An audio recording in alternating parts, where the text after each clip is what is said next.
distant past, Koreans worshipped the sky, mountains and rivers, for they believed that each housed a god or spirit which ruled human fortune or misfortune. Such simple primitive religion, or shamanism, still prevails in this age of modernization.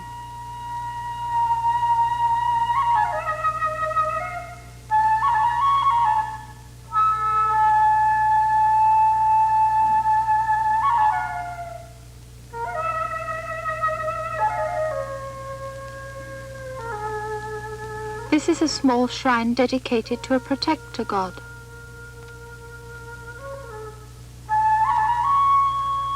Here are wooden roadside idols, the village guardians.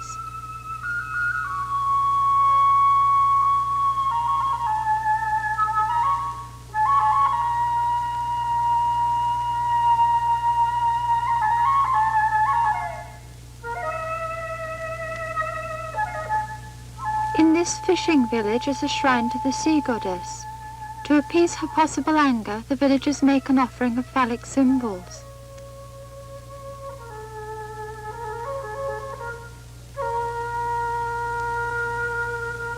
So the villagers, individually or in groups, offered prayers to the guardians of the village in the old days.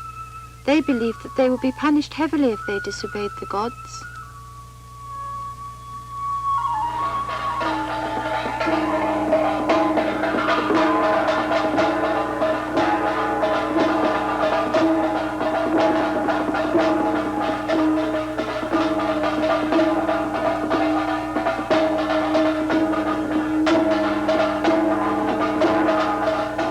Long ago, there were many exorcists who were supposed to pass on the god's will to the villagers and the people's wishes to the gods.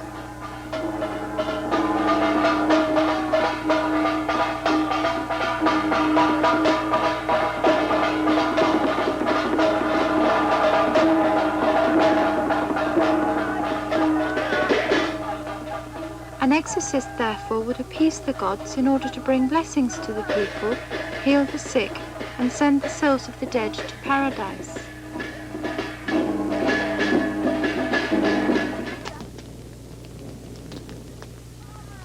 An exorcism ritual can be small, attended by 1 or 2 persons, but in the days gone by, all the villagers would take part in a large ritual which lasted for several days and nights. The village festival, observed with prayers for a rich harvest and prosperity, was attended by all villagers. Such festivals still survive today, not primarily for exorcism, but as folk art.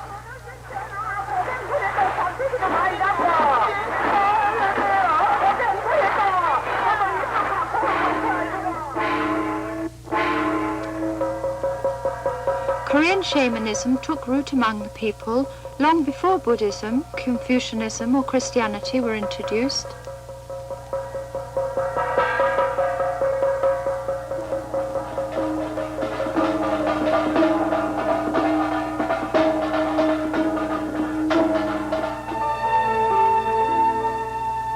Here are the rites Koreans used to observe in the passage of their life cycle.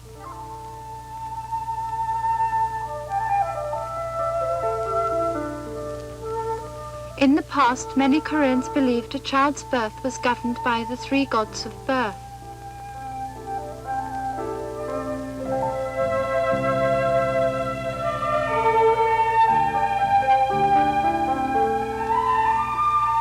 So they prayed before a rice jar, which they called the jar of 3 gods, or a bag of 3 gods, for the coming of a baby.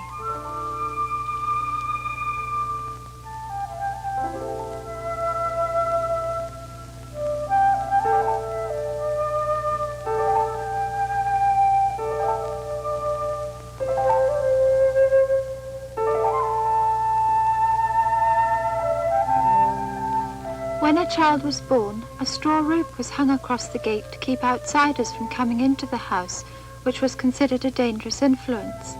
The rope was believed to be a talisman for the child's health, wealth and prosperity.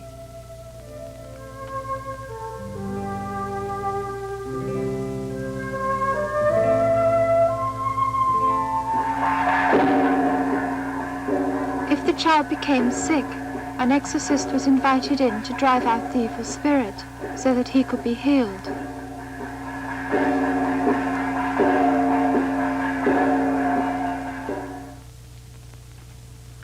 The three gods governing childbirth take care of a child until he is 6, but from the 7th year, the god of the 7 stars, or the Big Dipper, govern his life. On the 7th day of the 7th month in his 7th year by the lunar calendar, the child visits an exorcist and dedicates his nameplate with time and date of birth at the altar of the 7-star god, and the exorcist, who now becomes his foster mother, prays for his health and longevity and tells his fortune.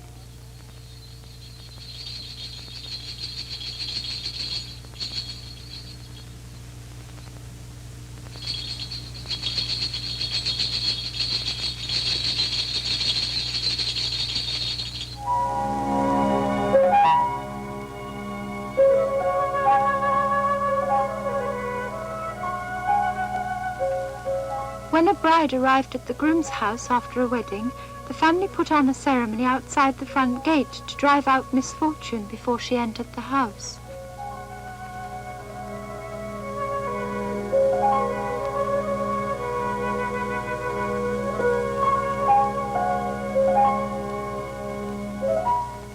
Then the exorcist flung rice or red beans over the newlyweds to drive out evils.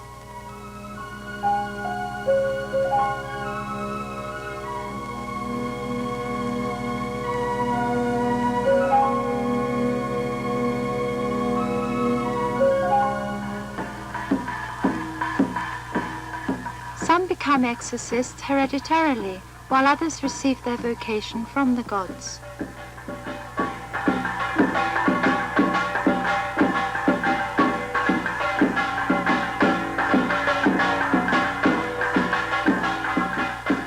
One who receives a vocation is called the god's daughter and is ordained by a senior exorcist.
Please, let me have my drum.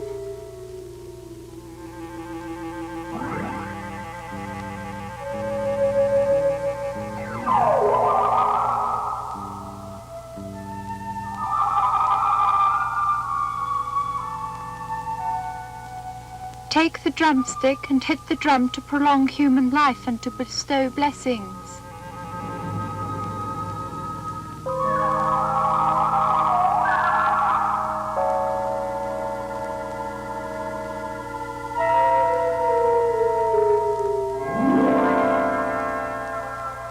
Upon hearing the voice of the god's daughter ceremonially touches one of the bowls, each containing rice, sesame, red beans or water.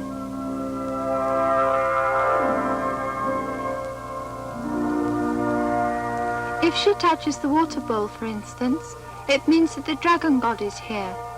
She then enshrines the god on the altar. She would receive 3 years exorcist training from her senior to become an independent exorcist.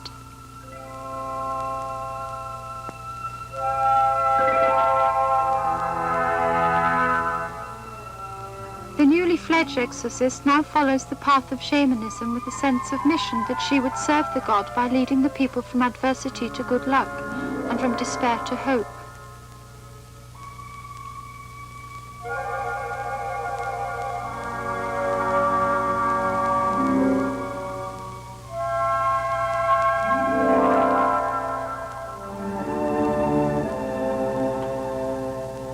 This is the so-called washing exorcism of Changsan Island in South Chola province. A hereditary exorcist conducts the ritual to calm the soul of the dead by washing it with water. The exorcism, consisting of 12 steps, starts from the first step of the Dragon King exorcism, in which the bowl containing the soul of the dead is soaked in water, after which the soul is transferred onto the tip of a bamboo stick and is carried to the house.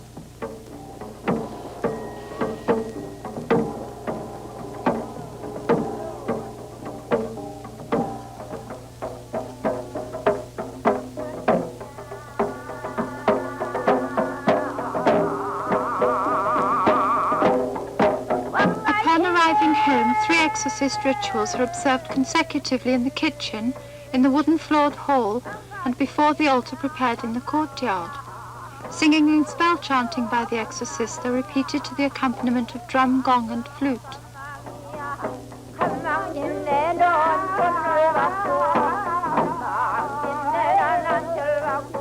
The rituals last well into the night.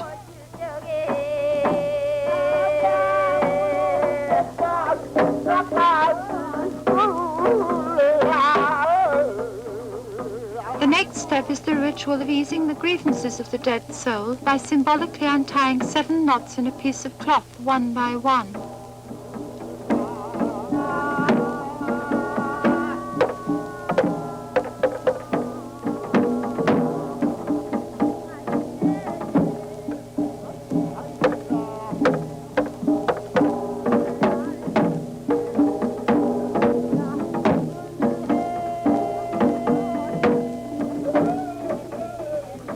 Next is the ritual for the repose of the soul, in which a symbolic soul placed on the head is lifted upward.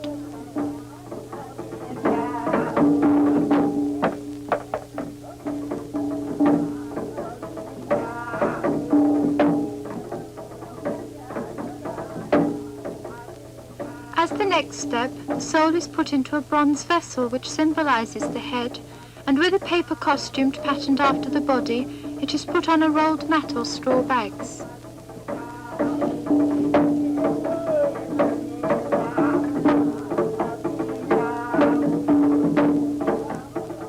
A pot lid is placed on top, and now the washing exorcism really begins.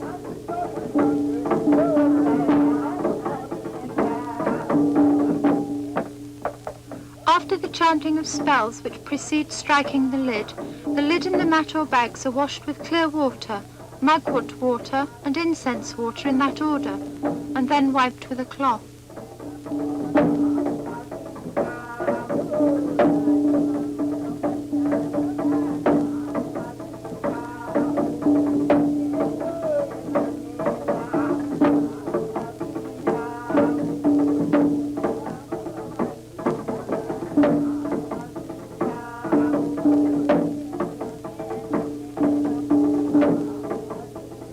Now the soul is taken out of the vessel and the evil spirits are driven out from it.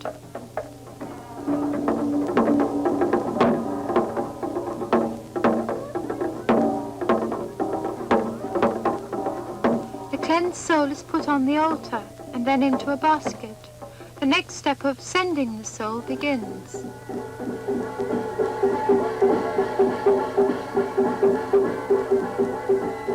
To send the soul away to paradise, a long piece of cloth which symbolizes the road to the other world is spread out, and the participants hold the soul basket on the cloth, pulling and pushing and chanting.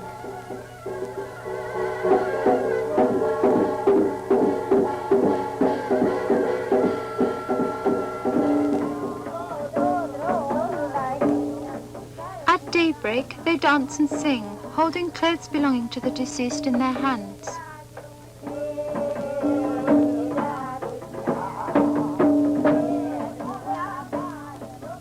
After After 2 more similar stages, the whole show comes to the finale, in which the clothes, the soul, and papers used are burnt.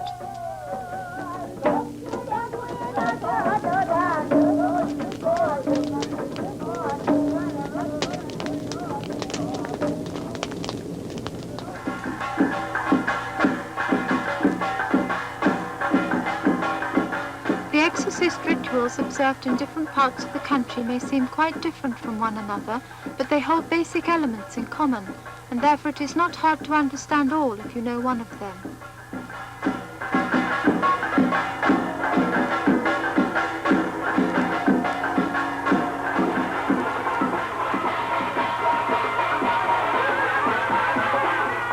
While the country's shamanistic exorcism and exorcists are on a gradual decline, an effort for the preservation of their original form is being made in view of their contribution to the development of age-old folk arts.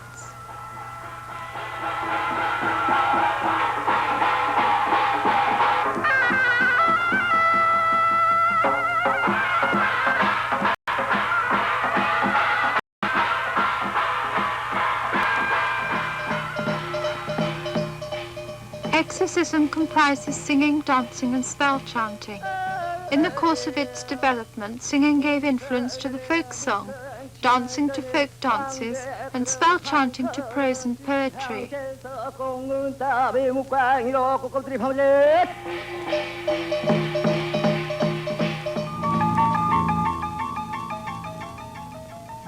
Through the media of tradition, customs, and daily life, the influences of primitive shamanism still exist in modern Korea, perhaps as an element of nostalgia for the distant past.